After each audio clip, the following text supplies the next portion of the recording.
Yo, what is up? I'm Jasper, and you're listening or watching to the Aliens Love Earth podcast. You're watching or listening to a very special episode this week. It's the Artist Interview Highlights special, in which we will highlight one clip, one section that really stood out, a special part or a very fun part or inspiring part from every interview that we did this year.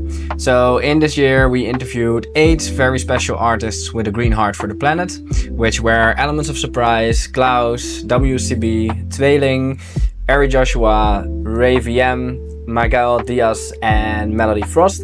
And yeah, we just grabbed one part of each interview that really stood out to us, and we're gonna go through them.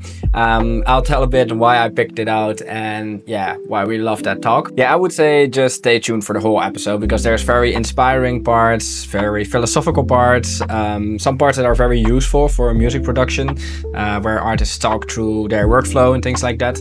But we got also some very fun parts with big laughs. So make sure to stay tuned for the whole episode. First, we got a clip from a talk with WCB, and I think that's a very valuable talk. He shares a couple of things that he felt were really big steps and milestones in the artist development of his career. So he tells a bit about what parts in his career really felt like a big boost in his artist career. So I think that's super useful tips for any artists out there. But also, if you're listening and you're not an artist, it's also some advice that you could apply to your own life, like as life advice. Yeah, I think it's super helpful. Let's just dive into the clip and I'll tell you what I love about it after as well. I mean, absolutely. I think I'm still growing. I'm still learning from like previous performances, like what I can do better or what I want to change for me. But I think I worked with a dance company called Okadika Dance Company. And when I worked with them, we were such a tight team and there was a lot of like singing and dancing involved. And I think there was a large age range of performers in the company as well. So there were like just seeing professional people that have been in the industry for a very long time and watching them and how they navigate like both rehearsal, how serious they take everything. That was really inspirational. And also I did an opera quite a long time ago as well. The show itself was quite funny, but I learnt a lot from a lot of the singers, not necessarily because I'm an operatic singer, but in terms of like looking after your voice and keeping the longevity of your voice and how to warm up properly. I think those kind of moments are things that I now use throughout my life, and I'll pass on to like other artists when I'm hanging out with them. I'm like, hey, have you tried this trick? It's like, it extends your range, if you do it every day for this long. So things like that. But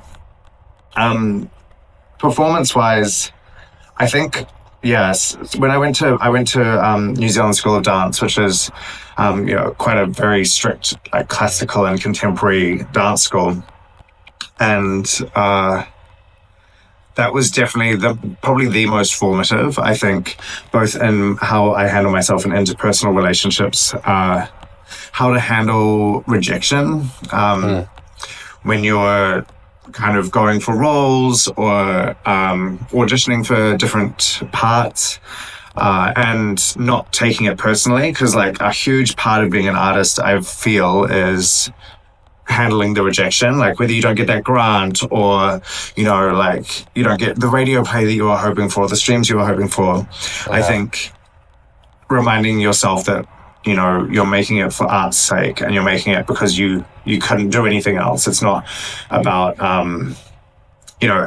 of course it's great when you get all the yeses in the world, but I think learning how to handle yourself in moments of disappointment is huge. I mean, we all get it, and I think it's just made me a little bit tougher, which I think was definitely formative as well.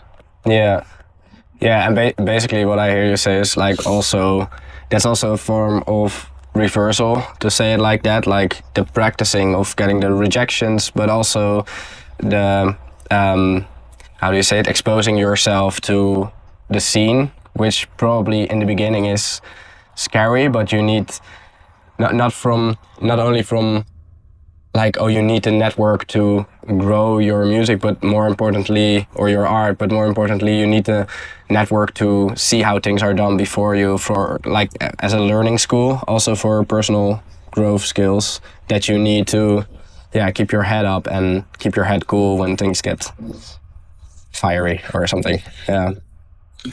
Absolutely. It's, you've got to learn how to take the heat a little bit, And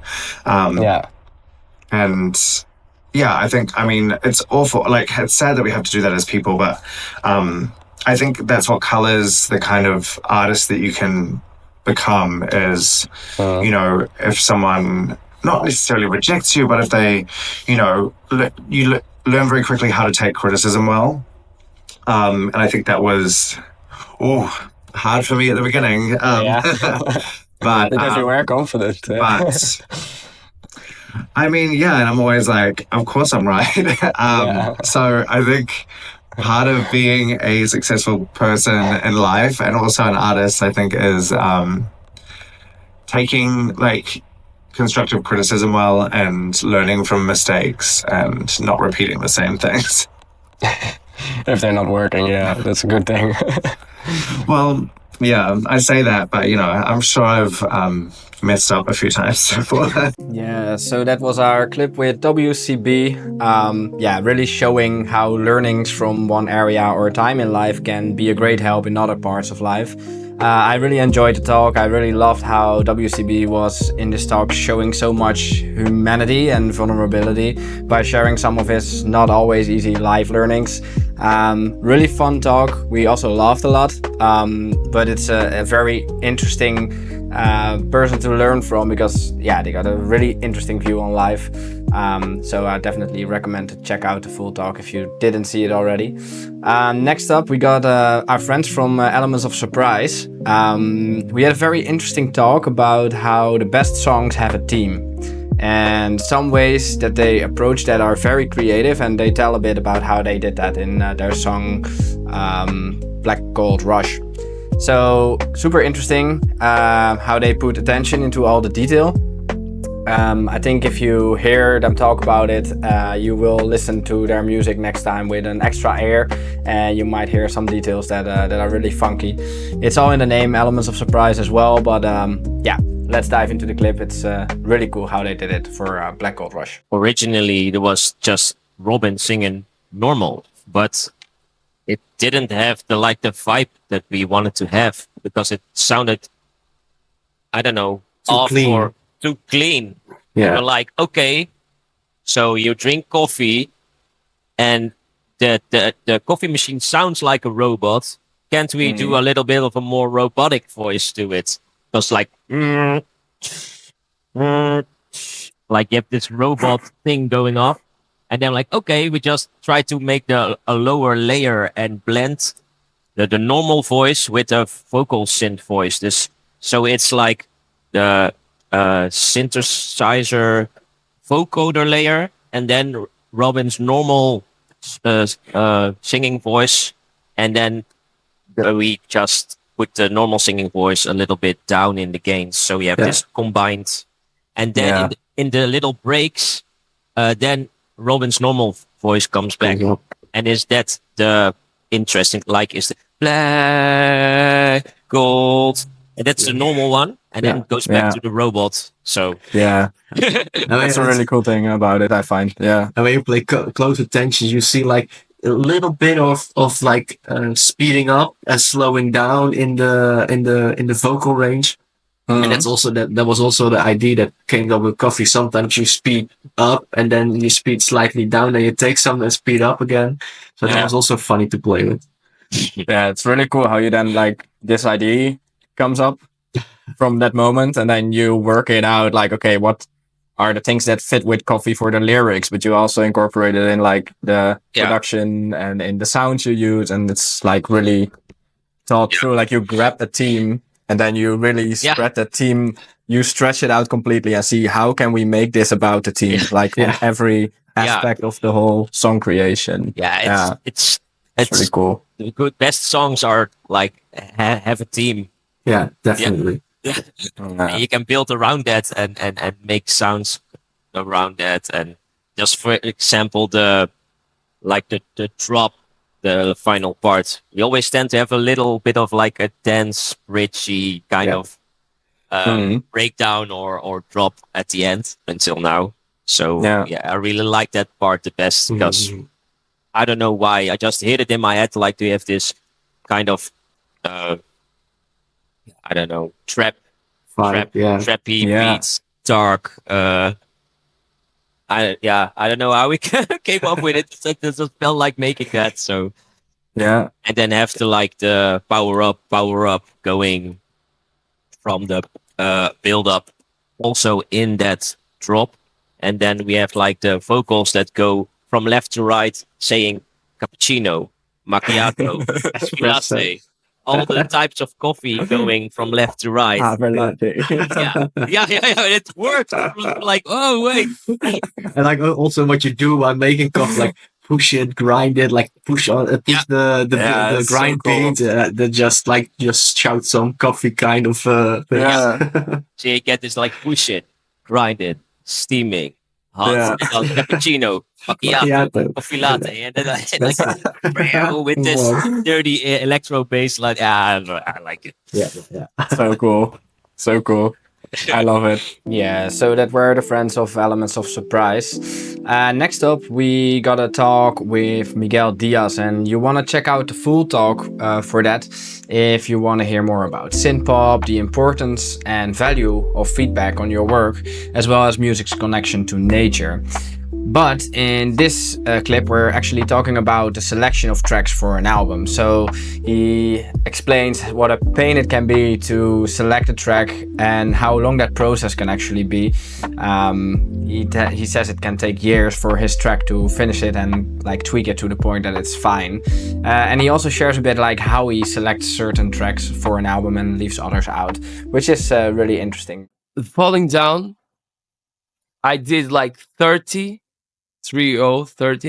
versions of it. Finished versions. That's some time. Yeah, I did like 30 versions, like different versions, different drums, different things.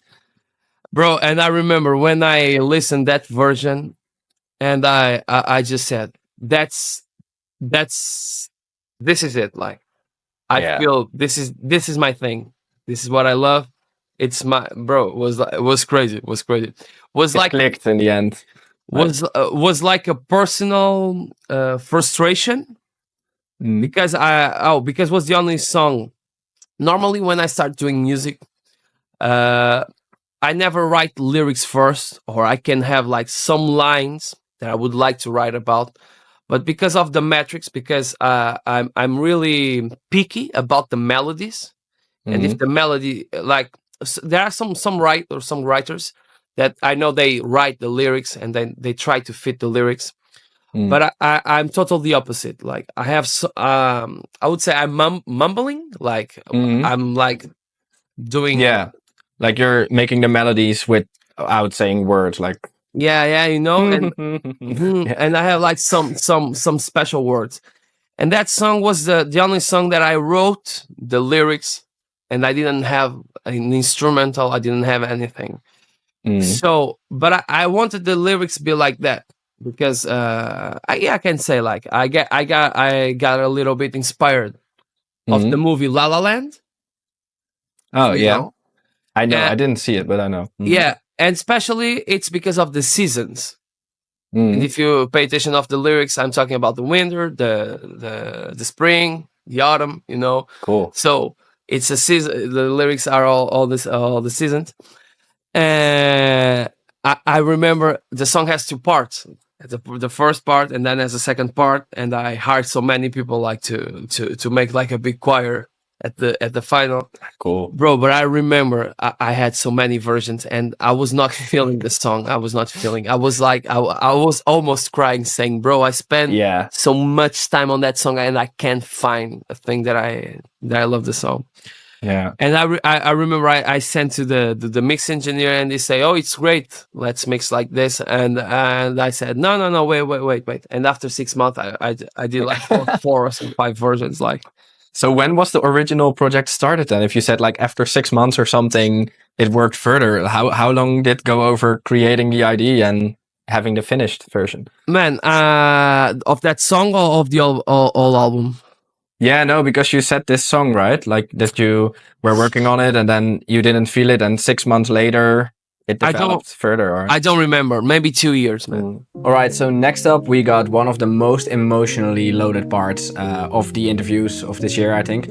But when you think about it, it's actually not that weird. It's a clip from my talk with Tweeling, which is an artist that writes and sings about connection. So it's about connection with ourselves, with others around us, with the planet, basically everything. And in this super valuable clip, Tweeling opens up about letting go of perfectionism, how that process worked for him, and especially also that it was very challenging, but rewarding as well. A lot of me bringing my music to the world is also me having to let go of perfectionism, of wanting to do something as good as possible or something.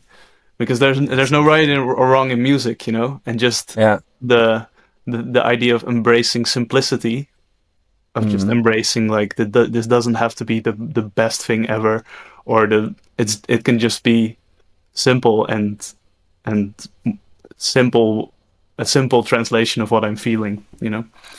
And I think that's super valuable, because just the notion of things don't have to be perfect, and you can just show it to the world, and that is okay.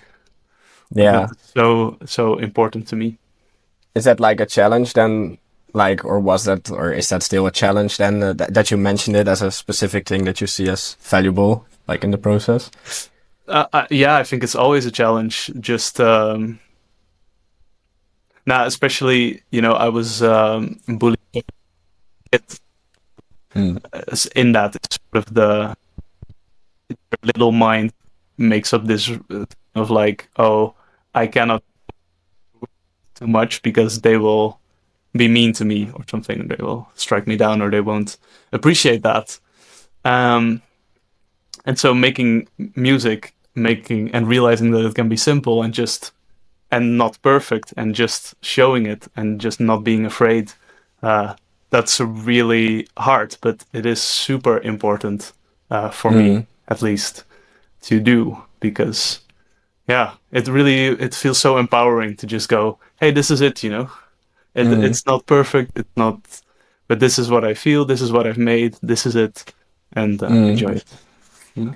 Do you have any things that you feel like that helped you to make perfectionism, or like doing it perfect or not, like how do you say it, like that helped to make that less important and make it more like about sharing what you feel? Or do you have any things that helped you in that? Well, one thing, so when I was playing around with the synthesizers, you know, in that period, I started to, I followed this course that was about making video game music, because I thought that was really cool and I wanted to try that. And I didn't expect this, but one of the most valuable lessons that was in this course was to learn to finish things. Because you can start so many things and you can have so many ideas, but finishing things is a skill in itself, and you have to practice it. You have to practice that moment of, I think this is as good as it's gonna be for now, and I can let it go, you know.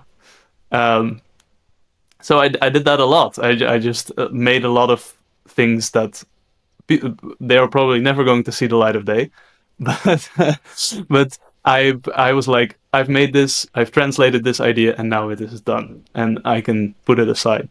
And I think that is a very, very valuable thing to practice, to just be able to say, I'm happy with this now, and I can move on. Because I think ultimately the important thing is to keep moving, you know? You just want to, because people who are really perfectionistic, and I used to be that way in the past as well, can just get so bogged down and so stuck in a project, and can take forever, you know? But you're ultimately the big moments of growth are when you release something and then look back on it later and learn from it, you know. But you have to keep moving for that. Yeah.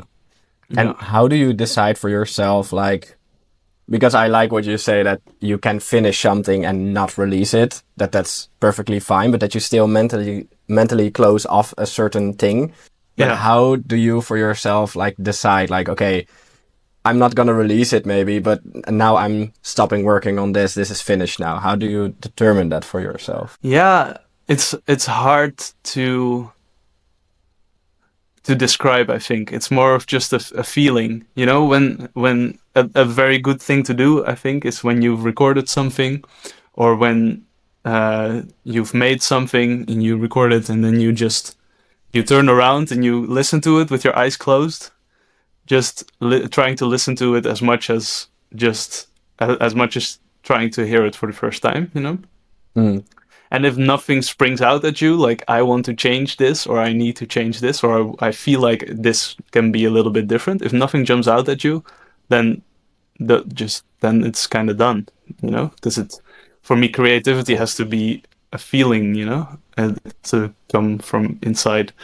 And so when nothing jumps out at me and nothing takes my attention, then and that is separate from the question of do I think this is good enough to release or to to show to the world. That's a different question altogether, I would say.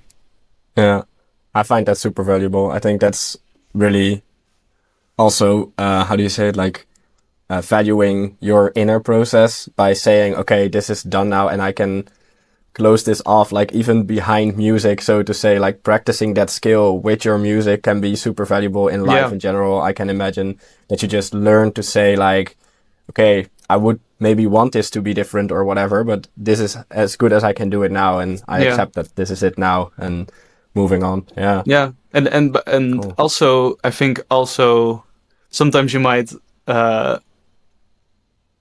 have made something which to you still feels, oh, it's not good enough or it's not perfect, but showing that to the world as well is such a powerful thing, I think, because Yeah. just I mean the idea that you have to be perfect to show yourself to the world is so limiting, you know.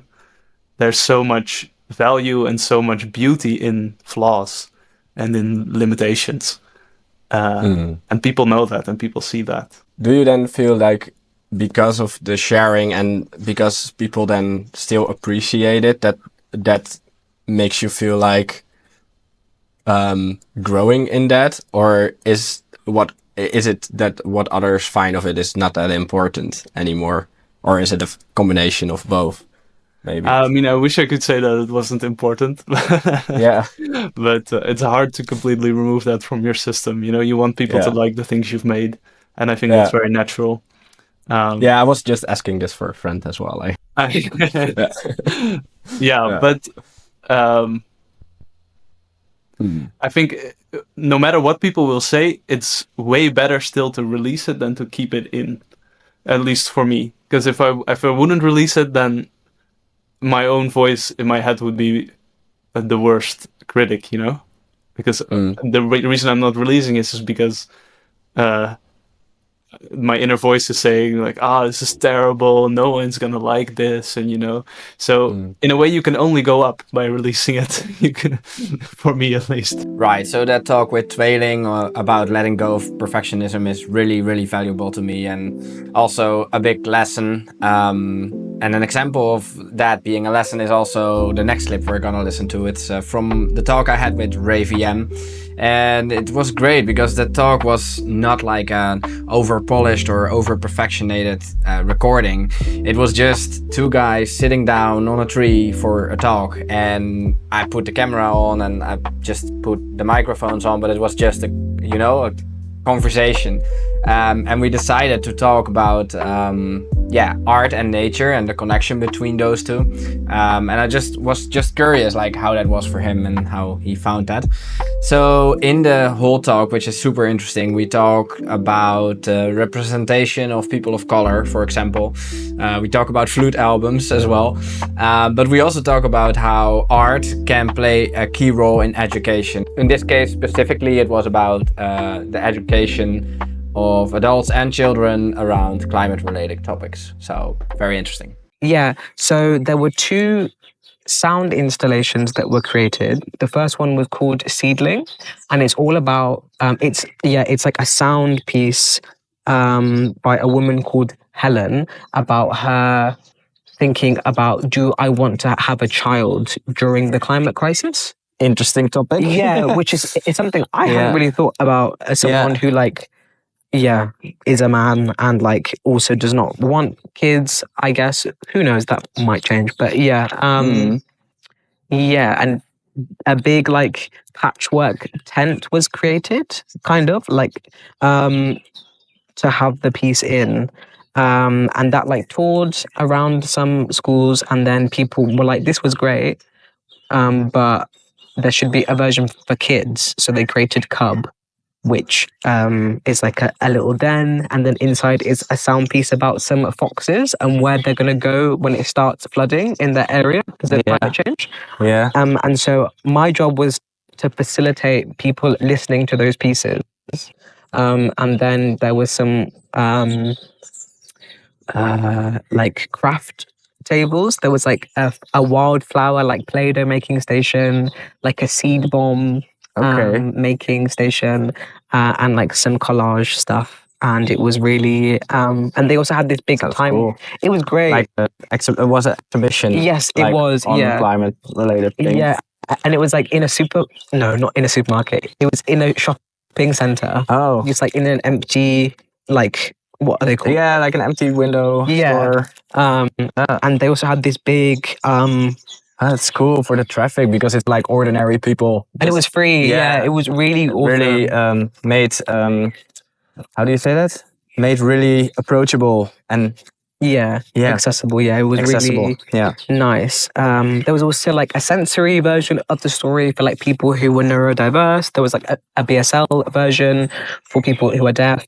There was like a big timeline of like how old the characters in the story will be when this city will be underwater, or when this will happen to the planet. And it felt really gentle of like, there were some people who were like, I'm not sure how I feel about climate change, but we're still like in the space. And it was really cool facilitating someone else's artwork in relation to the planet and nature in a way that like felt really accessible. And I don't know, it was just a really cool experience. Cool. I liked it. And it sounds like a good representation of society then, if I understand you correctly, that there was like people saying like, oh yeah, I don't really believe in it, but they are still in the piece, like being in there as it is. Yeah, it was and nice. People that are panicking about it and yeah, I remember there was a woman who was like, I'm like on the fence of how I feel about it, but she was very like respectful and like open to talking about it. And her son was autistic, and she was like, he doesn't really engage with things, and he like went in the tent and was like looking at the map and like feeling it, and it was very awesome. And it was nice because the woman who did the original audio is mixed. I think, I'm not sure specifically, but like I think French and Southeast Asian, I think. And part of the piece was also like thinking about like her parents migrating over and like whether they'd be able to do that if it was like now and stuff. yeah. I don't know, it just felt like a very cool and kind of perfect piece, and now it's being toured in more schools, and it feels where like the den can be packed up with the sound piece and teachers can just like set it up.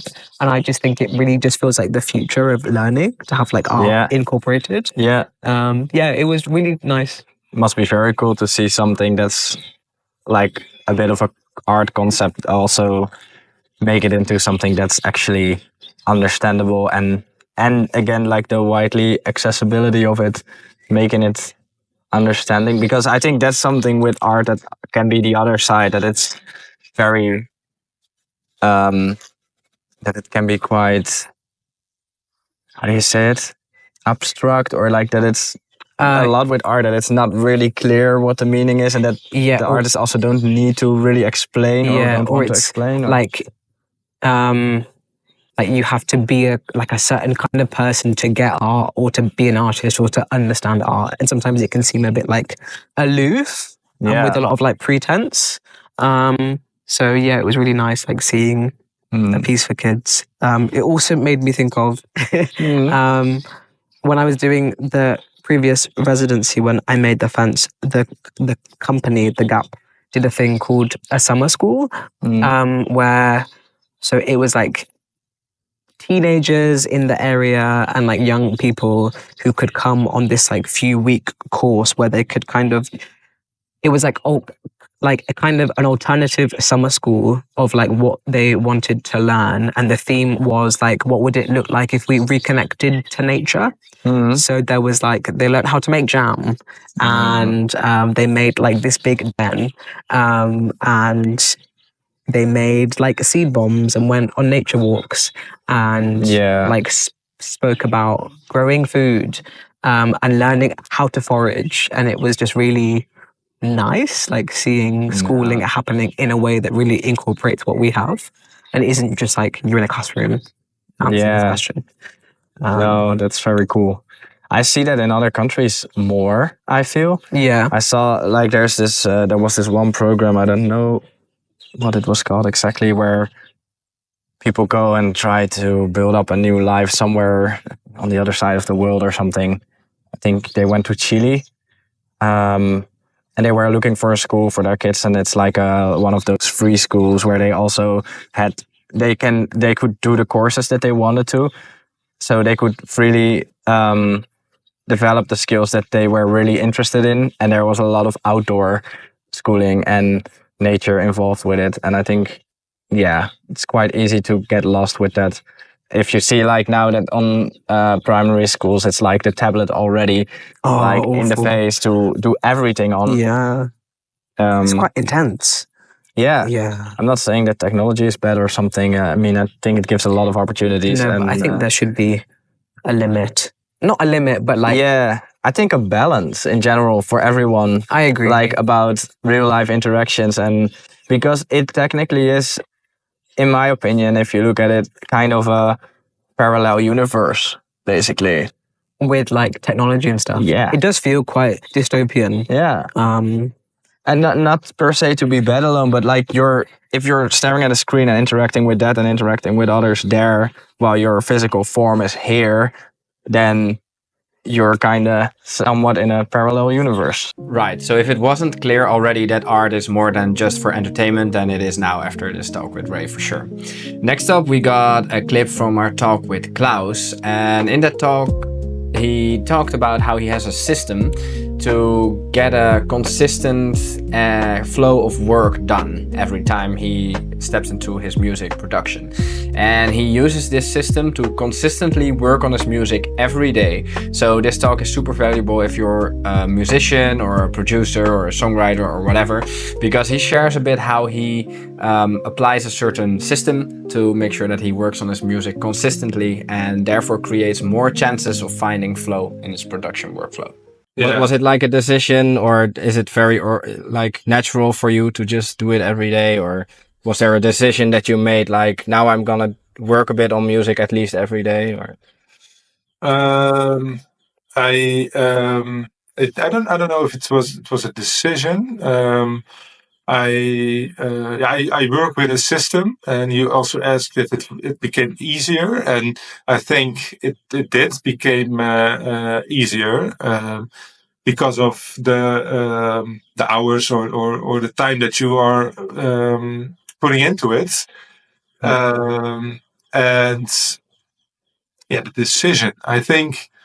What I said in the beginning, that I found someone who helps producers and DJs and that kind of people. I work with a system, and that system I work on it. Like when you have 5 hours in the week to, just an example, you have 5 hours in the week to create music. Then that's music machine. That's how he calls it. Is you have 5 tracks in that week that you are working on, and you go through it 2 times in a week. So you have 10 sessions, and a session is around 30 minutes. You can go longer, but it's a brief explanation. It's more complex, but to explain that I work with that system, and that system came into my system, so I can make more music and easier, because I know when what to do in every phase of the creative process. So it's Yeah. yeah.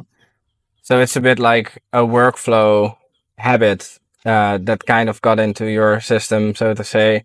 Yeah. That also, if I hear it correctly, kind of helps you to limit the time that you actually spend on like endlessly improving little bits, but just saying like, okay, I have this amount of time now to work on it, and that's it for that track, right? Then, if I hear you Yeah, correctly. it's like there are multiple stages in that process, and you start with a sketch. So for me, it's a melody with a kick, with chords and that kind of things, and then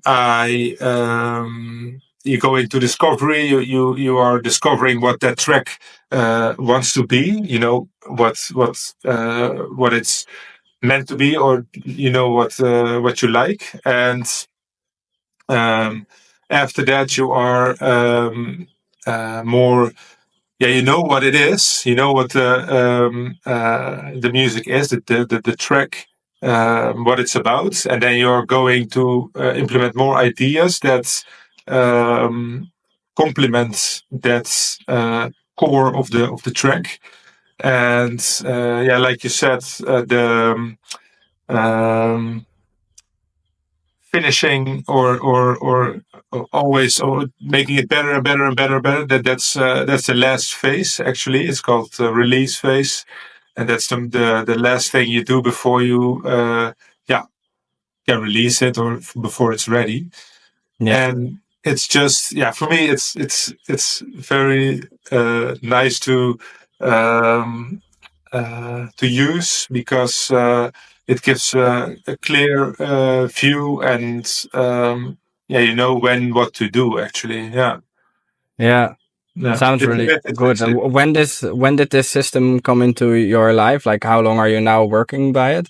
I think a year of 6, I think 5 Yeah. or 6. So So that really created the consistency in your work then. Kind of. exactly, yes, Sounds a bit like a challenge or something you set yourself in the beginning, but because then you're in it, it like gets into your habits, kind of. yeah. Mm. It is, Wow. and it's a recommendation for everyone, if it's up to me. Yeah. To work like How that. did you say it was called? If people are interested in it, that they can like It's create called The work with Music it. Machine. The The Music music. Machine by Mike Monday, and is music make music your life. Is it's promotion Just for like him. that. Yeah. But that's how it's called, and he teaches us very well. And I'm actually I'm also I'm always mentioning him. But I have producer friends as well, and I see that things that I think they can really use in this system. So I want to teach them as well, and I'm preparing that at the moment to be ready to show them the basics of what I use for my music. Yeah. Yeah. So Yeah, that's really cool. I indeed think that's super valuable. And it sounds like it's something that really helps you to, I don't know, find a flow in it. Or, you know, I don't know. Do you know the Make Art Not Content podcast? I've heard of it. Yeah, I've heard of it. Yeah. If you're liking podcasts, as you said earlier, like I think that's a really cool one. It's a bit fast paced and a bit like creative and chaotic at points as well, but I really like it for that. But they talk about flow, that you know, like that flow is this state of mind where you lose time and, you know, forget that you are working on something. And I think with this system, you can't, of course, force the flow to be there, but I think it can definitely help you create more opportunities to find the flow in the moment. And it might not always be that case that you really enjoy the session and that you have a perfect, I forget the time session, but at least you give yourself more moments where you could find it, maybe. So I think, sounds really, sounds like a good way to create. Yeah. I don't know if it's for everyone because I heard someone say headhunters. I don't know if you know headhunters. Yes. That there are roughly two types of producers, and he is the first that every idea he starts, he finishes. And you have producers that make a lot of ideas and finish some of them, and that system and for me also, it's the last category. Yeah, it's like shooting a lot and then picking out the cherries and like Exactly, finishing them, and then yeah. All right, so next up, I got a clip from my talk with Ari Joshua. Ari Joshua was a super interesting guy to talk to. He has a super big music catalog that's released both under his own name, but also artists that released on his label. And he worked with artists from legendary formations, names like Pearl Jam, R.E.M., Santana, and many, many more. So you can really call him a seasoned artist and an experienced artist as well. In our talk, he explains why music might be the most powerful form of therapy out there. Every kid should be exposed to like, these are the legends and this is why they're legendary, and adults. And then you get older and it's like, there's so many health benefits. I mean, we know this, like the way that we overthink things is like, and worry about things is connected to disease. Like people go see, they're trying to cure themselves from something and they're working on their meditation. But when you play music, you're not using your mind in that normal kind of societal way. You're almost meditating in a way. Like if you just play the note and you just be with the note. And we already know, like with people who completely lose all their memory, like complete Alzheimer's, like if you sing them a song from their childhood, they'll sing the whole song. They can't remember anything else, and then they see people even who have Alzheimer's, just like people who do these studies where they can like start to write a new song. And then they end up communicating things like, I actually don't want to be in this institution. I want to be with my brother. This is his name. This is the city he lives in.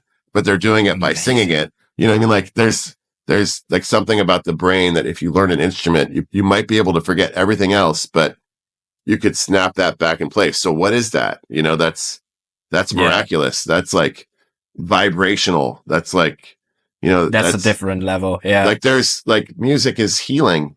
It's so funny. Like to me, it blows my mind how it's disrespected on the financial ecosystem. Yeah. And when it's, you'll pay for like these other healing modalities. People will go in and it's like $100 for an hour, $150 for an hour. Yeah. No problem. Or $10,000 bill, $20,000 bill. But like music is just left off where it's just so like, I think education wise, I think every young person and every old person should be playing an instrument. Yeah. Just for their health. Just for their health. Yeah. 100%. Yeah.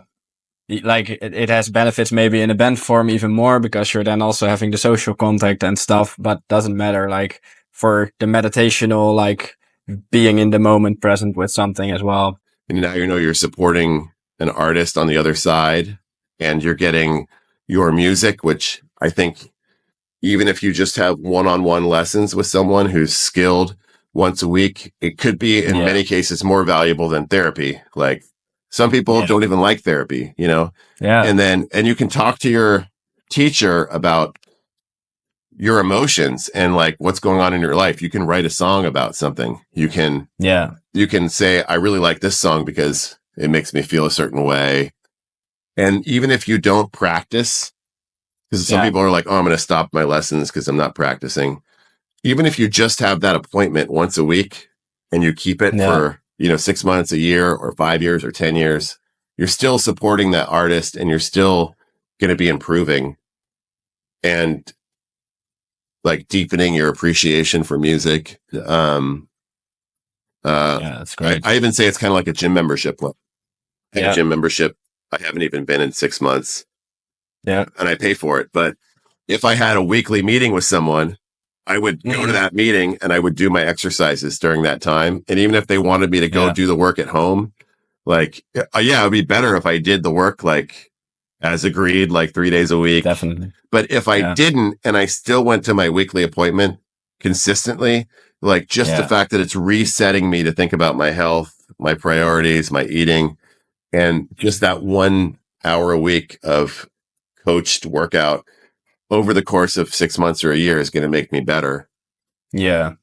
And so I think with music, it's the same thing. Like I think music lessons, just having a locked in weekly teacher, I'm just a huge advocate for it, and for both adults and for kids. Yeah. And that's why I have the Music Factory. And then, and I do it because I'm super passionate about music and art, and that's why I make the music, Right, so for the last clip of this artist interview highlight special, we're going to a clip from my chat with Melody Frost. And I got comments that I already shared the clip of us singing High School Musical too much, so I will spare you that. But yeah, we really do that in case you want to check that out. But we're ending with something very funny and very serious combined. So for this episode, we got a bunch of questions sent in on our socials that Melody had to answer. So one answer goes really deep, and then the other one goes even deeper in a different way. Let's see what question comes up.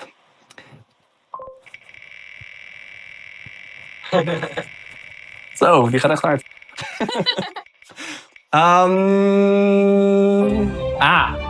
Okay, so this is a question from Miss Pixel Cosplay. I love her. She has such good cosplay. For real. Nice. Yeah, she asked a pretty interesting one, and self-reflecting. Do you think you would be friends with a clone of yourself? Definitely. 100%. I wasn't even done talking. That's very Sorry. confirming, yes. I mean, I do a lot of self-reflection.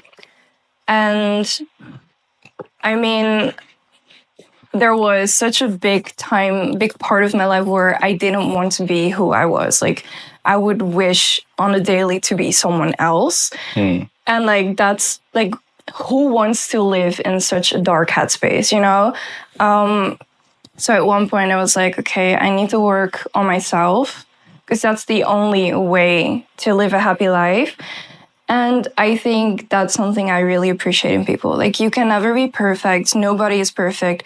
But the people who try to be kind and to stay kind-hearted no matter what, that's something that's so important. I cannot have any relationship at all, let alone let it be sustainable, if you don't work on yourself, if you don't work on communication, or, if people come up with something that bothers them, just think about it for a minute instead of pushing it away. I think, I'm diving a little deep here right now because of the self-reflection part. Happy you feel the comfort, yeah. Yeah, of course. No, I think talking about mental health is really important. So I'm happy to do that. I know a lot of people have trouble doing that, so I'm like, here for y'all. Bye. Yeah, nice. But it's. But also, I'm a fucking funny person. Like, I think I can agree. We had quite some laughs already before the camera went on. So. Yeah. So you would like then, if I get it correctly, you're feeling you're warm-hearted and self-reflective. And funny, and that's the things why you would love to. Those things, I think, make it work for me personally. Like, my best friend, she's basically a clone of me, but like, Really? like, You found one in real life? Same font. No, same font, but she's like in italic maybe, and I'm like, I don't know, like same soda, different flavor. Like, I'm the strawberry, and she's like, I don't know, the blueberry maybe. Yeah. So yeah, definitely. Like, I vibe really well being in like this little bubble. I think if I were to be friends, if I were to meet a clone of myself, it wouldn't be awkward at all. We'd be like vibing. Cool. Yeah. Love that. Sounds very good. Like finding yourself. Yeah. Let's just do another fan question then. Spin that wheel. Yeah. Oh, we can filter this out. That's perfect. Next one. Oh, I was gonna say, where's the sound now? Oh, this is exciting.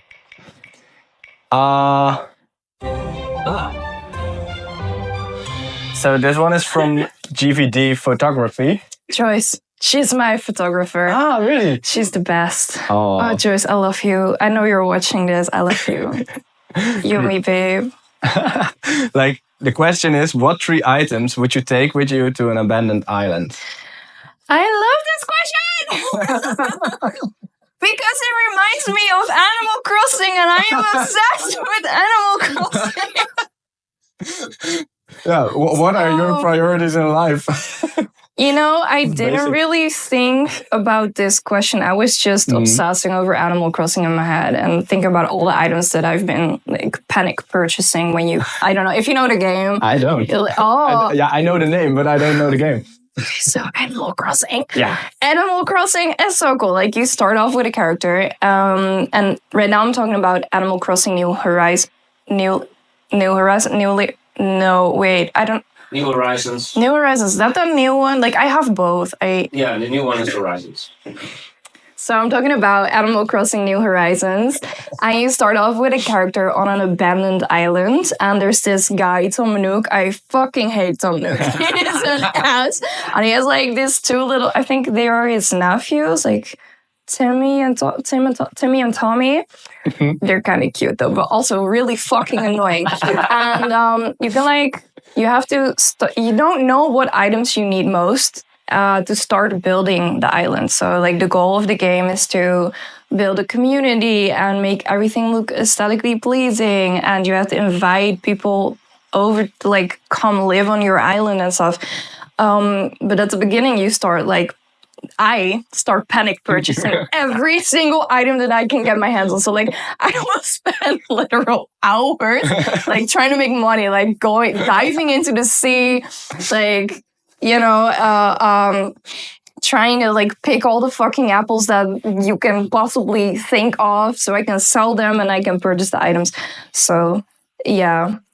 This is really what 3 hard. items would you buy? Yeah, so like, what 3 items would I buy? So like, my brain is currently like thinking about Animal Crossing. Like, what items would I buy for like on Animal Crossing if I were to start the game from scratch? But that's not the question. But I want to answer it. Yeah, really bad. Okay, so like, I think 1. Do I have to pick 1? No, 3 items. 3 items. But item 1 would be. Item 1.